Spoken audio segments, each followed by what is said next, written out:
Chers amis du Club des Hommes en Noir, bonjour. Je ne vous l'ai pas dit jusqu'ici, mais le Club des Hommes en Noir reçoit beaucoup de courriers auxquels nous n'avons malheureusement pas toujours le temps de répondre. Mais je voudrais vous citer aujourd'hui un courrier que nous avons reçu parce qu'il nous est allé droit au cœur. Je vous en cite juste quelques extraits. Je vous adresse un réabonnement à l'Homme Nouveau de soutien à la place de l'abonnement normal. Je le fais pour soutenir le Club des Hommes en Noir que je regarde avec beaucoup de plaisir. Je me retrouve en communion de points de vue avec tous les participants, leur complicité, leur écoute mutuelle, leur retenue, mais qui laissent transparaître leurs pensées et qui font de cette émission un moment de grâce. Alors si vous voulez que cette émission, vous l'avez compris, continue et s'améliore même, nous avons besoin effectivement de votre soutien. Pour ça, 2 moyens très simples.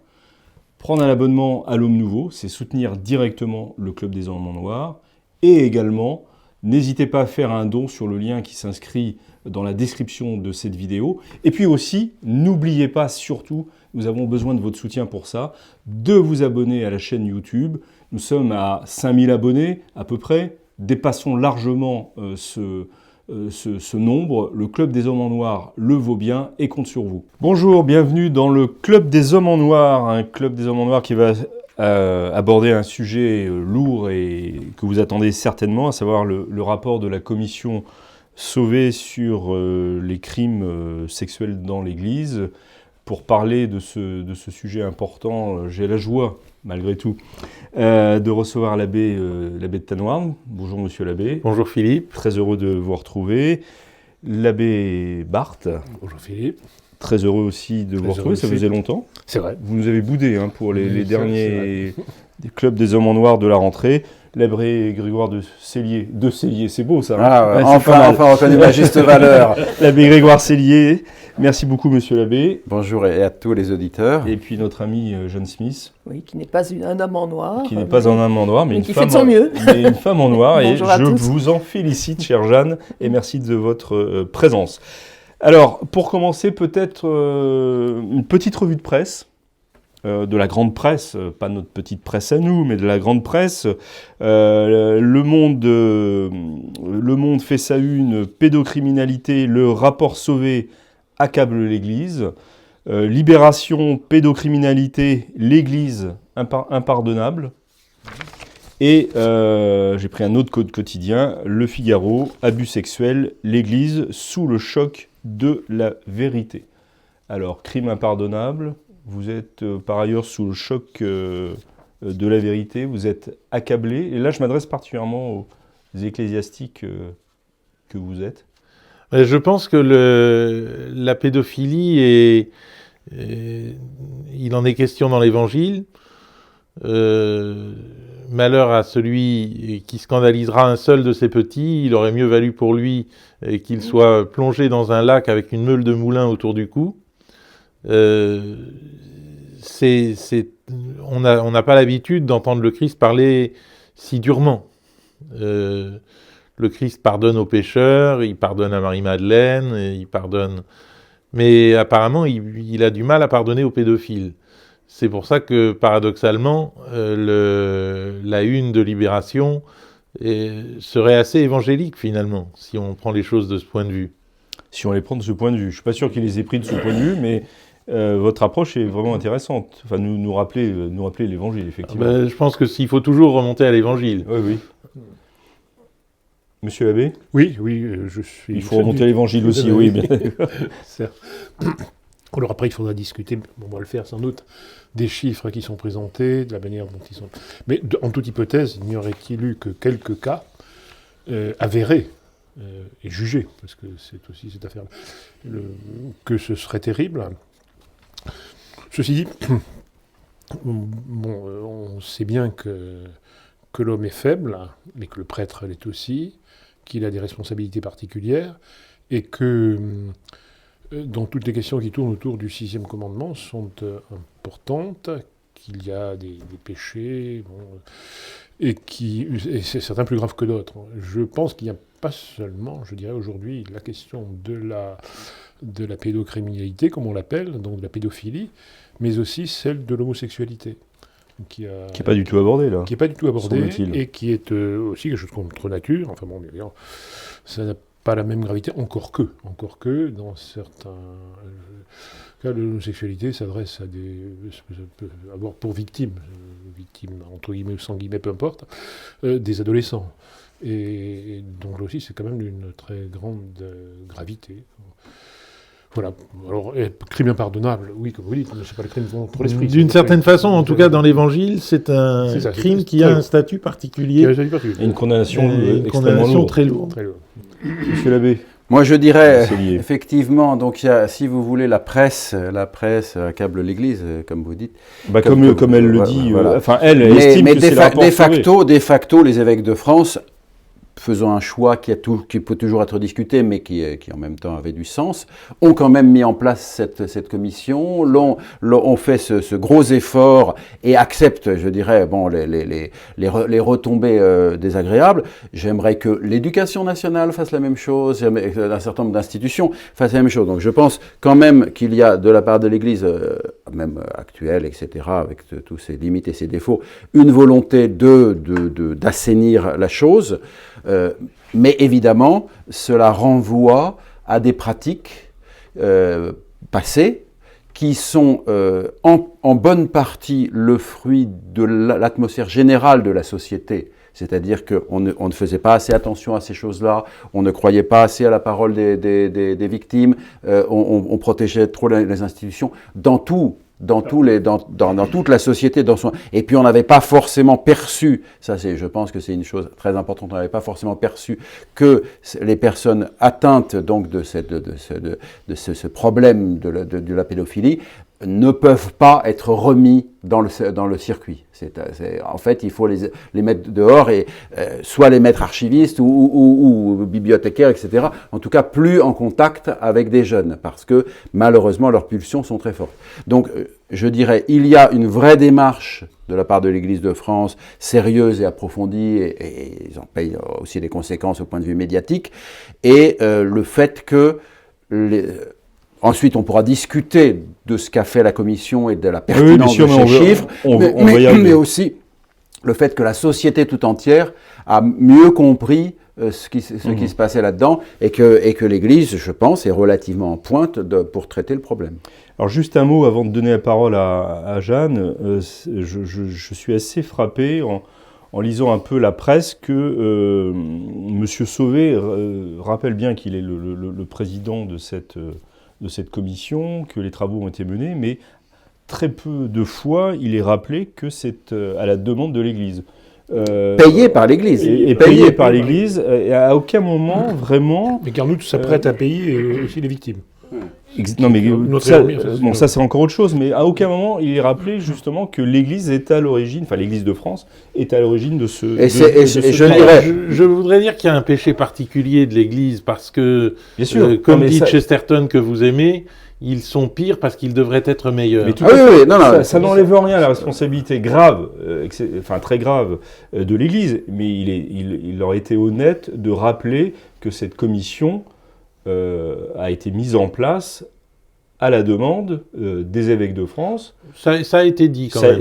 Mais dans les articles d'aujourd'hui, je ne l'ai pas lu. Et dans l'entretien du Figaro qu'a accordé Jean-Marc Sauvé pour expliquer un peu le travail de cette commission, c'est dit à aucun moment. À aucun moment. Pardon, je vous interromps, mais je voudrais quand même qu'on entende, pour finir le tour de table, qu'on entende Jeanne sur le fait que cela accable l'Église et que le péché serait impardonnable, accable l'Église. On viendra aux chiffres, parce que c'est aussi une question de chiffres. Dans quelle mesure est-ce qu'il y a eu occultation systématique, etc. Vous disiez, monsieur l'abbé Sellier, que dans d'autres institutions, cela se passait de la même façon.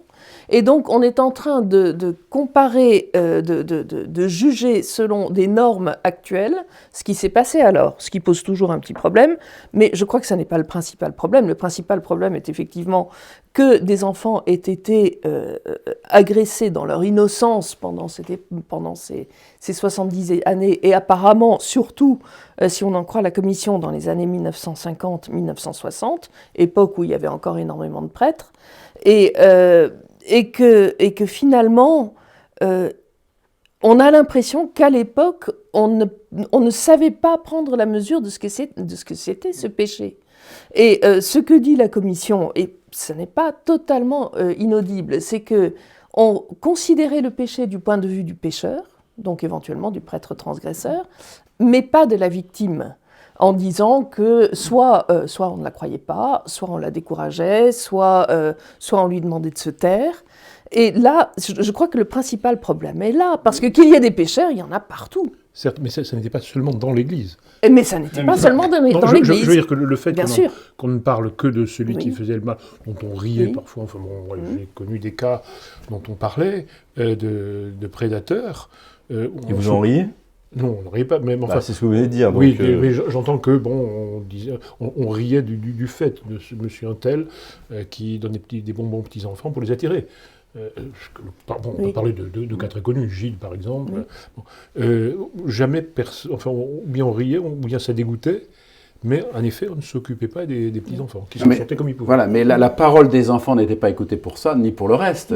Il faut bien Oui, remettre... Pas écouter, si on savait. Non, mais ce que je veux dire, c'est que les on savait, mais enfants, ça veut pas dire qu'on par exemple, écoutait. à table, ne devaient pas parler, c'était Ah non, les adultes qui certainement parlaient, pas, bien etc. sûr. Vous voyez, donc il y avait une ambiance d'ensemble qui, dans ce fait spécifique où il aurait fallu intervenir et où il aurait fallu suivre Partout. la morale, Et pas seulement dans et l'Église. pas seulement dans l'Église, la sociologie, si vous voulez, le poids sociologique des habitudes, effectivement, la parole des enfants n'était pas crue, etc., on les considérait comme facilement menteurs, etc., toutes ces choses-là, a accru la facilité à laisser passer des choses qu'on n'aurait pas dû passer. Oui. Et si je puis me permettre, sur l'homosexualité, elle est bien notée. J'ai recherché le terme dans le rapport, simplement, et il apparaît que, bien sûr, on a entendu le chiffre, 80% des agressions concernent des garçons. La plupart concernent des garçons de 10 à 13 ans, et surtout de 10 à 12 ans. Et ce qui est remarquable en soi, et il y a un petit chapitre où on apprend que des prêtres convaincus de ces actes, à 50% voire davantage, s'identifient, pour employer un terme que je n'aime pas, comme homosexuels. Donc il n'est pas vrai que la question est évacuée. Elle est notée, D'accord, merci de cette précision, mais effectivement. on glisse autour. Oui. Alors, puisqu'on parlait de chiffres, selon donc, le Figaro, il ressort que 216 000 mineurs auraient été abusés par des prêtres entre 1950 et 2020. Oui, c'est un sondage. Hein. Oui. Alors, C'est un allez-y, sondage monsieur. opéré sur 28 000, un échantillon de 28 000 personnes, et qui ensuite est suivi d'une projection sur l'ensemble des catholiques. Donc c'est une estimation. Il ne s'agit pas du tout d'un comptage, d'un décompte précis. Je crois que quant au décompte précis... Mais vous en tirez quelle conclusion du fait que méthodologiquement, donc, on se repose sur un sondage et un... Qui porte sur des souvenirs d'il y a 60 ans. Voilà. Donc, qui peuvent être mais mythifiés. les souvenirs d'il y a 60 ans, je pense qu'un enfant qui s'est fait abuser, il garde un souvenir épouvantable toute sa vie. Oui, c'est un sondage réalisé auprès d'un échantillon de 28 000 personnes. Oui, absolument. Donc c'est un sondage IFOP. C'est à partir de ce sondage IFOP qu'on fait une projection et qu'on sort ce chiffre de 216 000 personnes abusées, alors qu'il y a 3 000 prêtres abuseurs qui ont été comptés. Alors, et le chiffre de 216 000 abusés et 3 000 abuseurs, moi, me laisse un peu presque perplexe. 100 par prédateur. Ouais, ce qui est énorme. Je n'ai pas eu l'original du rapport, donc je ne peux pas... mais ce chiffre, déjà, Mais ce vous pose chiffre question. doit poser question à tout le monde. Enfin, il y a des serial pédophiles. Oui. L'abbé Prénat à Lyon en a été un exemple. Mais même lui, je ne suis pas sûr qu'il a en effet 100. Mais 80, je crois. Ouais. Enfin, Ah oui, on estime ouais. à 80. Et donc il est dans le haut Oui, du mais enfin, panier, il estime à 80, vous vous rendez compte? Donc On se rapproche quand même, là. Non, mais je veux dire, pour quelqu'un qui en a fait beaucoup, dont on sait qu'il en a fait beaucoup. Mais ce qu'il faudrait, c'est en fait, et que je n'ai pas eu le temps de faire, et je ne sais pas d'ailleurs si on a accès à cela, il faudrait voir en quels termes ce sondage a été mené. Parce que, est-ce par téléphone, est-ce par Internet? A-t-on posé des questions précises? Avez-vous été victime d'un prêtre catholique? Je pense etc., que ça se trouve dans le rapport, tout ça. Je pense que ça se trouve dans le rapport, mais c'est intéressant à savoir, parce que les témoignages ont été relativement peu nombreux. Il se situe en dessous, je crois qu'il y a eu un total de 6000 prises de contact et peut-être 1500 environ personnes qui ont réellement témoigné de ce qui leur est arrivé, qui est horrible.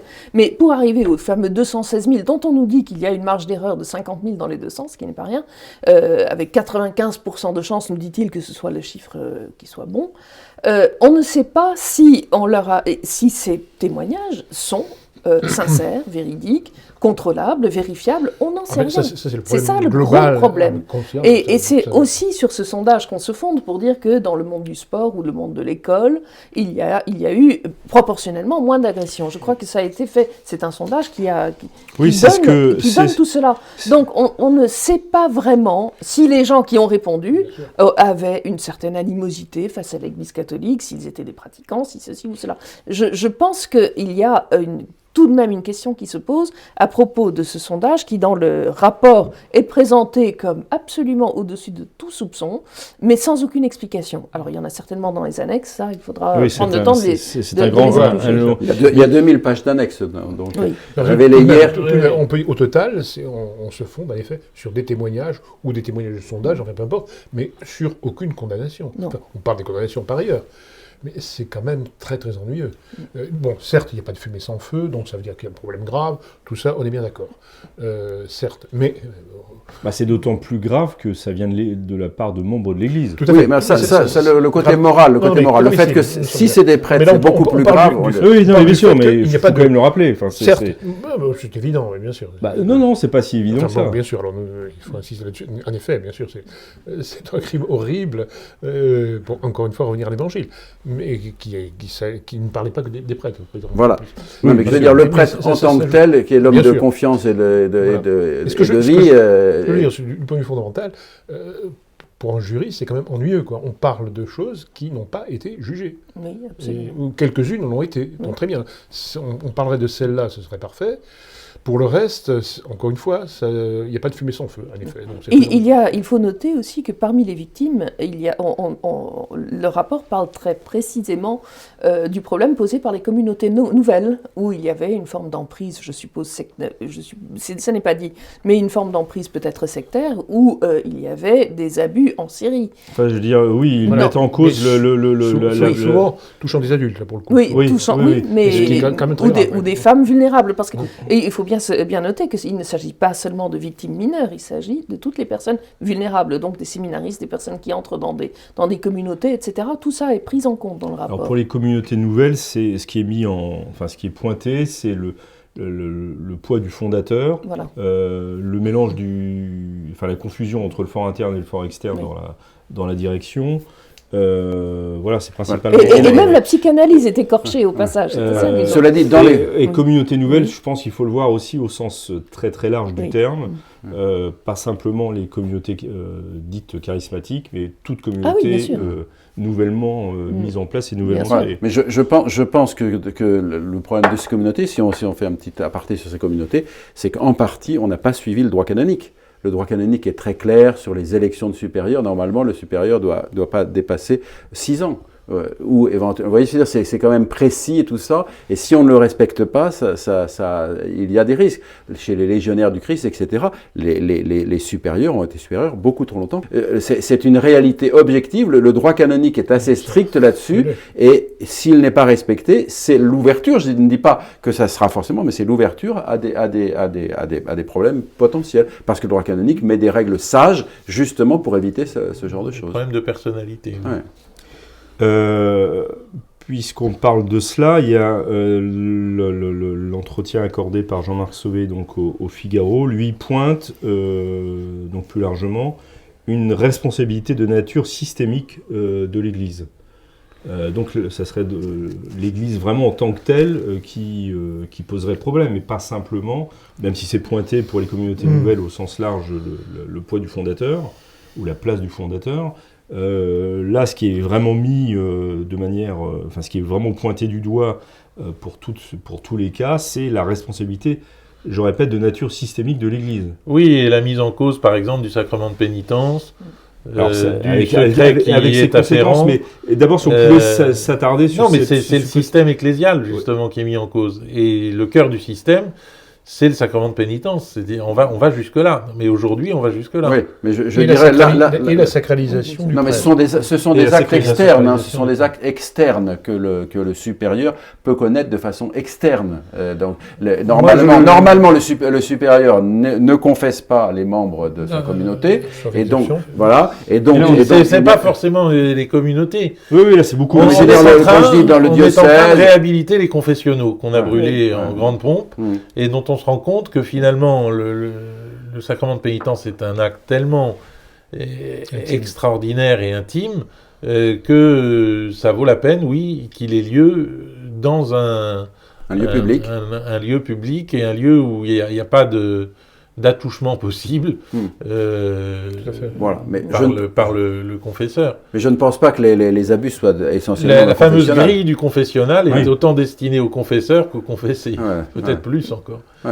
Il Et- semble avoir été, dans les années 50-60, justement, beaucoup d'internats, beaucoup d'écoles où les enfants devaient se confesser régulièrement au même, où en lisant quelques-uns des témoignages, je vois que les confessions se passent dans la chambre à coucher du curé. Alors, Voilà. ça, C'est ça- contraire au évidemment- droit canonique. c'est- C'est mais est-ce que absurde. mais est-ce que pour autant c'est un problème systémique dans l'Église? Non. C'est la vraie question. Si on Le a problème Oui, systémique. oui, c'est la vraie Oui, question. c'est C'est la pour vraie ça que je vous la question. pose. Mais C'est ça. Est-ce que c'est Le ce- problème mais- systémique, c'est vrai, qui est inversé, retourné par le péché, c'est que le prêtre a une espèce de pouvoir paternel sur ses enfants. Mais c'est lui qui est contesté d'ailleurs. Oui, bien sûr, mais ça, ça fait partie, alors là, pour le coup, vraiment du système sacré, Oui. et on n'y peut rien. Oui. Et en effet, c'est ça qui est détourné par le péché. Mais pour en revenir là, puisqu'on parlait de la confession, etc., lorsque nous sommes installés à Notre-Dame de Consolation, donc on aménageait pour Allez, un petit coup de pub. pour notre vie de Notre prieuré, Consolation. notre vie de notre congrégation, et le supérieur général passant là, visitant, etc., à un moment, je lui dis, ça va être le parloir. Il voit la porte pleine, il me dit, vous mettez une vitre qu'on voit, que ça soit vu de l'extérieur. Le parloir doit être ouvert pour que les gens qui passent voient qu'il y a... Voilà. Je dirais, il y a des règles qui sont prévues par l'Église et je pense que le problème, encore une fois, ce sont des actes externes. Et certes, les pédophiles sont des grands dissimulateurs, sont des grands manipulateurs. Mais si on est attentif, les signes externes, on aura des retours. Des gens viendront se plaindre ou il y aura des signes qui ne tromperont pas. Et à ce moment-là, si vraiment on a le souci de la morale, à ce moment-là, on fera enquête et à ce moment-là, on trouvera. Alors, je ne dis pas dans les 5 premières minutes, parce que, évidemment, ce sont des dissimulateurs, mais dans un délai raisonnable, on pourra agir et à ce moment-là, appliquer la morale. Parce que c'est Est-ce que ça. vous croyez vraiment que les victimes peuvent se porter plainte aussi facilement? Non, c'est pas une question de porter plainte, mais les Ah signes... non, pas dit, je veux Non, pas mais- dire porter plainte, se plaindre. Moi, Voilà. j'ai travaillé pendant 11 ans dans un internat. Eh bien, je peux vous dire que lorsqu'il y avait des problèmes, je ne dis pas dans la minute, mais dans un temps assez court, Oui, mais des problèmes de cette nature. oui, des problèmes éventuellement Parce de que cette c'est- nature. ouais, parce que c'est ça qui est lourd à porter. Voilà. Quand même, Et, pour eh bien, ça remontait, ça affleurait, et à ce moment-là, le supérieur était au courant. Et à ce moment-là, il devait, et de fait, le supérieur que j'avais le faisait enquête, et effectivement travaillait à assainir la situation. Autant qu'il le pouvait, etc. Mais je dirais, la question, c'est que, comme disait M. l'abbé Barthes, on le savait. Donc si on le savait, ça veut dire que le supérieur le sait et qu'il doit agir. Le problème, il est là. Est-ce qu'il a agi au point de vue de la morale? C'est pas toujours facile. On n'avait pas les procédures actuelles. Je suis d'accord. Il y avait quand même des procédures possibles. En tout cas, moi, pour ce qui me concerne, j'ai connu dans l'institution religieuse où j'ai fait mes humanités, Saint-Joseph à Lectoure, 2 cas qui n'étaient pas des cas de prêtres, mais des cas de surveillants généraux. Dès que l'affaire a été connue, immédiatement, le supérieur les a balancés, les a renvoyés. Mais Pour dès les que l'affaire était connue, ça a mis combien de temps pour être connu? Je ne sais pas. Ça, vous savez pas, oui, forcément. Forcément, je ne sais pas. Ces choses-là se savaient, se racontaient. Voilà. Entre enfants. A contrario, mon père est né en 1919 aux Pays-Bas, et Dieu sait s'il y a dans les Pays-Bas catholiques, le Sud, où il y avait une profusion de vocations de prêtres, etc. Et de religieux. ouais. Et de religieux et de missionnaires, et pour la plupart excellents. Il est allé au petit séminaire pour ses études secondaires, Et il m'a toujours raconté, on savait qu'il y avait un tel prêtre qu'on n'allait pas voir parce qu'il n'était pas net. Ce qui veut dire quand même que dans ces années-là, un prêtre comme ça pouvait rester en place. C'est ça, c'est ce que j'allais vous dire, c'est qu'il restait en place. Il restait en place. Et autre exemple, je pense à un prêtre très particulier qui est actuellement en difficulté avec la justice sur des agressions, à propos d'agressions sur des enfants, et dont le prêtre responsable assure n'avoir rien vu pendant 5 ans. J'imagine que ça peut exister. J'en doute. J'en doute. Honnêtement, s'il fait son travail de supérieur, il y a des retours. Ça affleure. Et puis, il y a quand même le Saint-Esprit qui fera, si vraiment on veut le bien, il y aura le bon Dieu nous enverra des signes. S'il y a des retours à tous les coups, c'est qu'il y a une omerta terrible. La question, c'est qu'effectivement, je pense que dans la société d'ensemble, il y avait des façons de faire qui sont inacceptables aujourd'hui, qu'il était à l'époque, mais qu'on ne voyait pas. Mais je pense... L'exemple de M. l'abbé Barthes montre qu'il y avait des gens qui faisaient leur travail. Je ne sais pas si l'Église doit se blanchir en invoquant une évolution perverse de la société. Pas perverse, au contraire. La blanchir, lorsque un quotidien fait l'apologie de la pédophilie en 1978... là, je veux dire qu'au contraire, on a pris conscience... titre crime impardonnable. Voilà. Tout à fait. Mais on savait que Saint Alphonse de Liguori, au XVIIIe siècle, dit que les parents fassent attention avec les précepteurs de leurs petits-enfants. Voilà, ça. Ils peuvent... quelle imprudence ont-ils? Enfin, il y a toute une tirade sur le fait que les parents ferment les yeux. Ce que dit l'abbé Tanoirne est encore plus juste alors. Oui. Parce que si on savait, si l'Église...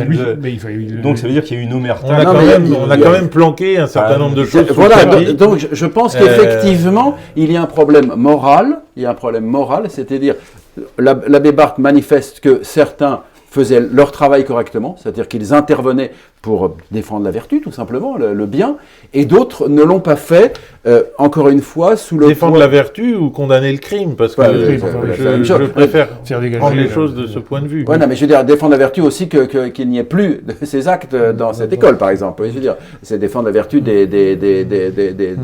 enfants. Des enfants, si vous voulez. Les pauvres enfants, ils n'y sont pas pour grand-chose. Hein. Non, mais je veux dire, donc, le supérieur a fait son travail, dès qu'il a su, il est intervenu. Vous voyez, je veux dire, et donc c'était possible. À mon avis, on ne peut pas parler de péché d'enfants qui sont abusés, c'est horrible. Non, mais on ne parle pas de péché de fait. On ne parle pas de péché, là. Si, vous parlez de vertu. Eh bien, je dis, le péché, leur vertu, c'est-à-dire leur sainteté, le fait qu'ils ne soient pas agressés et qu'ils ne soient pas... leur innocence, si vous voulez. Voilà. Vous voyez, mais... Parce que c'est de ça que parle l'Évangile. Il ne faut pas troubler cet innocent. La pervertir et faire cet innocent. On parle aussi... Je recherche Timon David dans ses... Père Timon David à Marseille. Timon David à Marseille, oui. Il a tout un passage sur les amitiés particulières qui peuvent se nouer entre les enfants, puisqu'il était éducateur, donc fondateur d'une maison de deux maisons plurielles d'enfants, et entre les éducateurs, et les prêtres éducateurs et les enfants.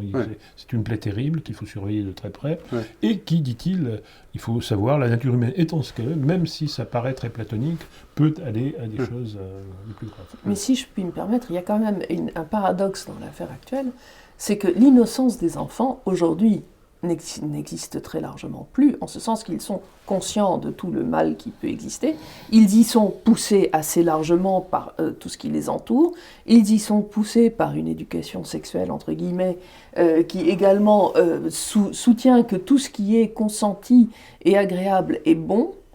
Et on a l'impression que les choses ne deviennent condamnables qu'à partir du moment où il n'y a pas consentement, où il y a autorité. Donc ça focalise tout sur les hommes d'église, par exemple, alors qu'en réalité, l'innocence des enfants est agressée absolument partout et de manière systémique et étatique. On est donc... Ça, c'est vrai aujourd'hui, mais là, on est sur des enquêtes sur une enquête qui a commencé entre les années... depuis 1950, où c'était quand même pas encore le cas, même s'il y avait évidemment des choses... Mais si on écoute bien la commission Sauvé, la proportion de prêtres impliqués serait à peu près la même. Effectivement, en termes absolus, aujourd'hui, il y a beaucoup moins de cas.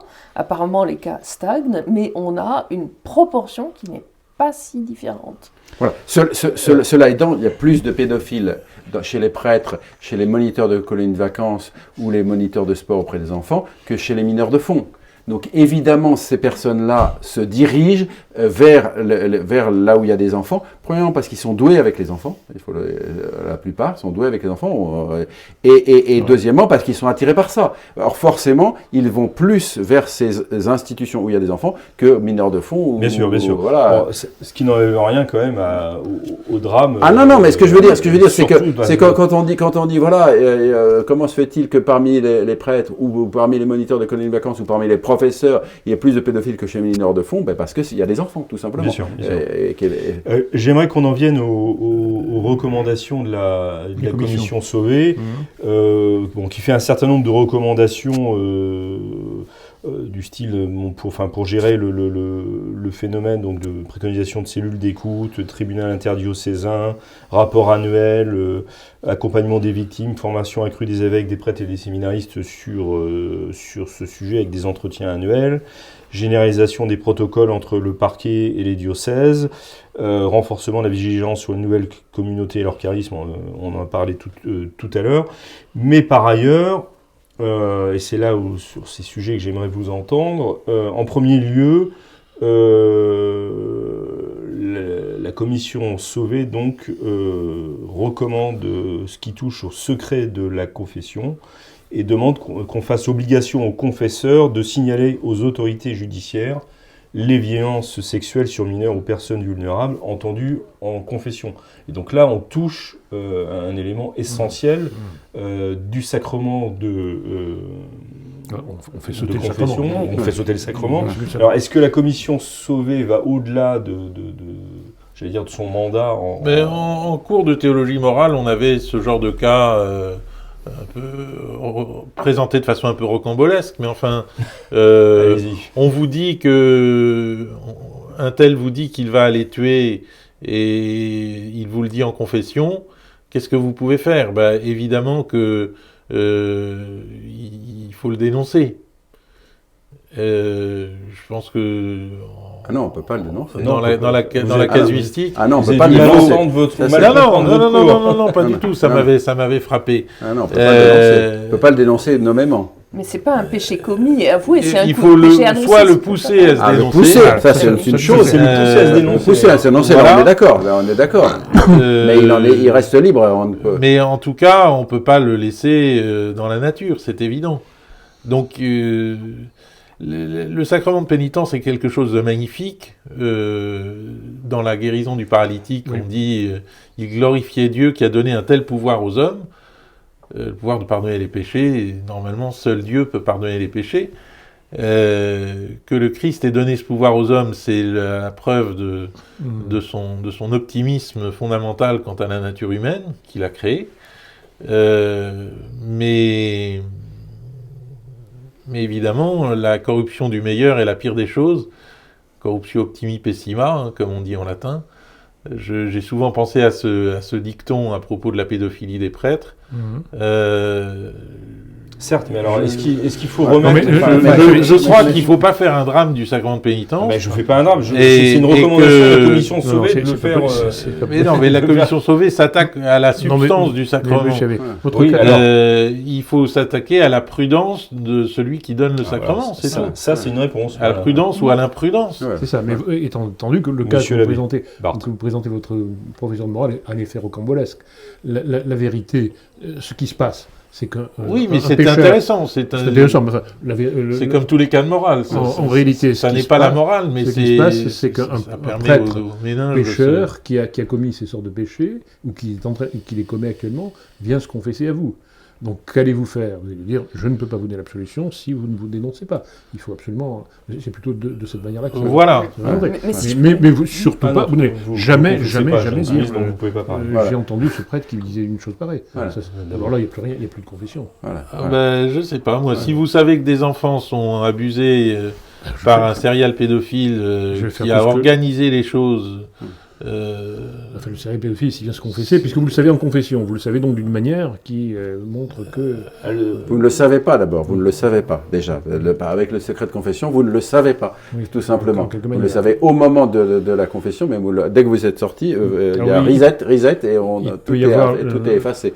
Voilà. Mais je dirais d'abord... Tout est effacé, pardon, c'est certainement Non, mais facile à dire. par rapport à vous-même, vous ne savez plus rien puisque vous êtes, ça ne vous ressort plus, ça n'est plus de votre ressort. En vérité, ça se présente surtout par des confidences d'enfants. Ouais.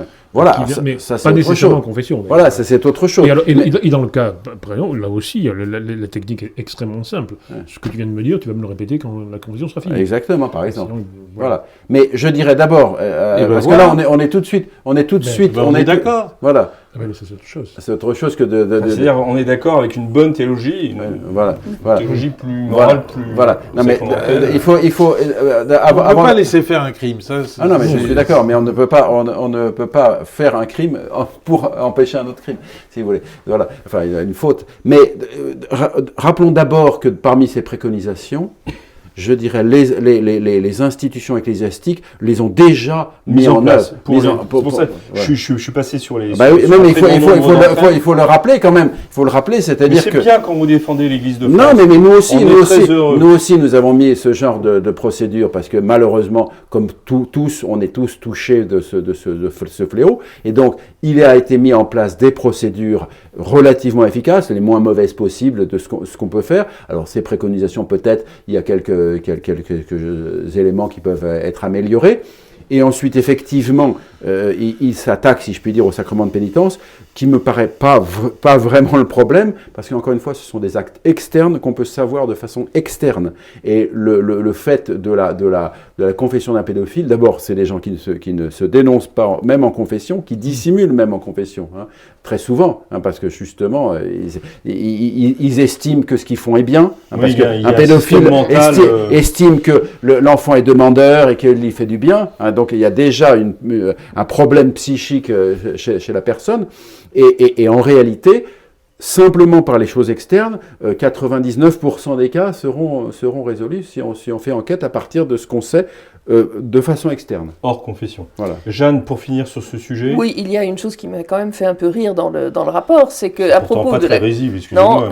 mais à propos de la confession, il est dit il faut que les pénitents sachent que ce qu'ils disent sera dénoncé aux autorités. Donc, enfin, c'est la meilleure façon pour que personne. Il y aura personne qui se confessera. C'est absurde. Ouais. C'est un côté absurde. La deuxième chose, c'est quelle est la mesure de l'obligation que l'État pourrait mettre sur les prêtres de rompre le secret de la confession, qui est un devoir pour eux, si j'ai bien compris, extrêmement grave. Est-ce que c'est vraiment une soumission de ce que veut et de ce que fait l'Église aux lois républicaines? Ça se fait en Australie déjà. Un prêtre peut être condamné, mis en prison pour ne pas avoir dénoncé quelque chose. L'a-t-il su? Ça, c'est encore une autre... Comment va-t-on savoir s'il l'a réellement su? Oui, s'il l'a réellement su. Mais je pense qu'il est extrêmement délicat d'imposer ça aux prêtres. Ça ne devrait pas se faire. Et j'ai été choquée pendant la conférence de remise des rapports l'autre jour à la conférence des évêques de France, personne n'a relevé ce fait. Monseigneur de Moulin-Beaufort et la sœur Véronique Margron n'ont pas dit non, le secret de la confession, ça nous regarde, ça ne vous regarde pas. On termine très rapidement sur ce thème. Sur ce thème de la confession. Ah bon, pardon, je voulais parler de quelque chose à savoir le droit pénal de l'Église qui s'avère... Alors allez-y très rapidement. Alors très rapidement, je veux dire que cette affaire-là révèle une chose colossale, c'est que l'Église n'utilise pas son droit pénal, ne juge pas ses prêtres, ne juge pas, ou d'autres encore qu'elle aurait jugé. Il y a une déficience très grave depuis longtemps, et surtout depuis le Concile.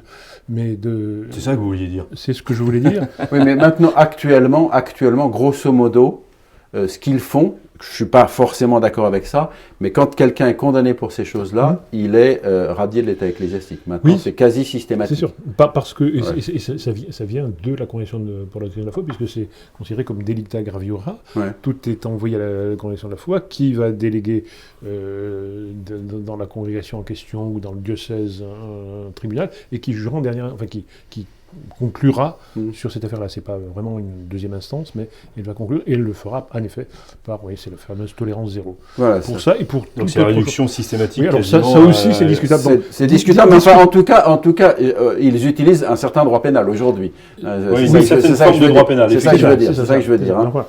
On oublie trop quand même que l'Église a des tribunaux et qu'elle peut juger avant même de déléguer les choses. Vous voulez dire que l'Église oublie trop qu'elle a des tribunaux et qu'elle peut juger. Qu'elle peut juger. Vous vouliez dire un mot sur ce sujet? Moi, je pense que Monsieur Lavet-Tanoir, tout le malentendu qu'on essaye d'évoquer là à l'instant vient de ce que on ne mesure pas assez la gravité du crime de pédophilie. Cet abus sur une personne mineure qui n'a pas les moyens de résister, c'est une sorte de meurtre moral, Oui. en quelque sorte. D'ailleurs, dans la commission Sauvé dit il faudrait viser le 5e commandement, tu ne tueras pas. C'est assez intéressant. C'est-à-dire, ça, j'ai trouvé ça plutôt bien vu. Voilà. Mais on n'a plus la possibilité, par exemple. Si on se pose des questions de ce point de vue, du meurtre moral, je crois qu'on les résout souvent autrement qu'on ne le faisait il y a 50 ans.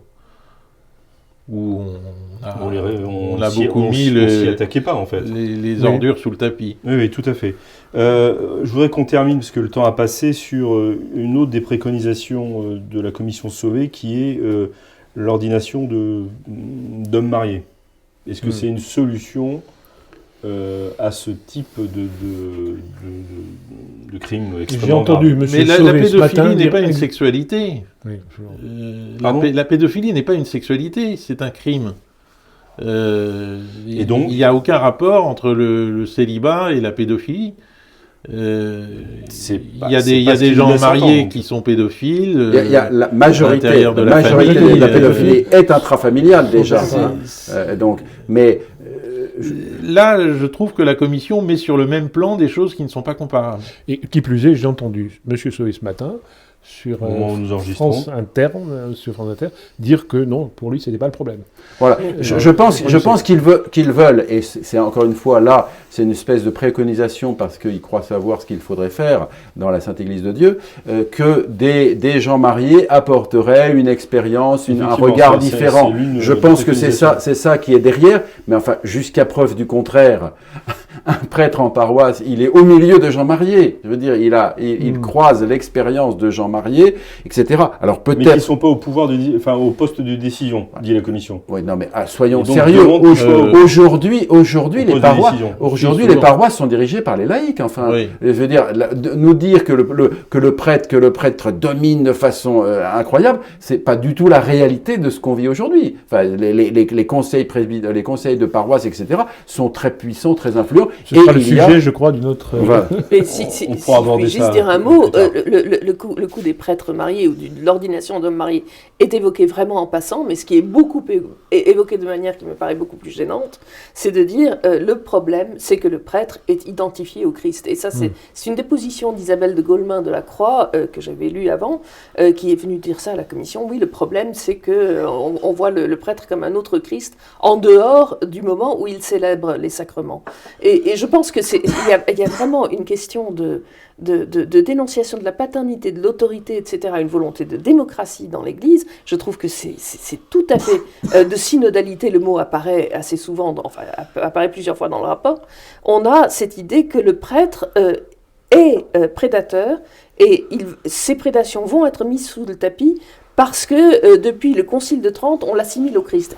On est à la limite du blasphème et en plus, ça ne me paraît pas évident, pas juste. Le problème, Pardon, c'est que dans une église fondée sur les sacrements, on comprend pourquoi le Christ est figuré par le prêtre qui opère les sacrements, mais dans une église où les sacrements sont mis de côté, la dignité du prêtre devient une dignité, je dirais, qui peut devenir fascisante. Alors, on va terminer sur ce propos, mais qui va ouvrir le thème de notre prochaine émission, parce qu'on reviendra sur c'est ce que j'allais vous suggérer, une cette émission question sur le cléricalisme. Merci, madame et messieurs, pour vos éclairages sur ce sujet très grave. Je suppose qu'on y reviendra au cours de cette année. Nous nous retrouvons la semaine prochaine pour un nouveau club des Hommes en Noir. Et d'ici là, que Dieu vous garde.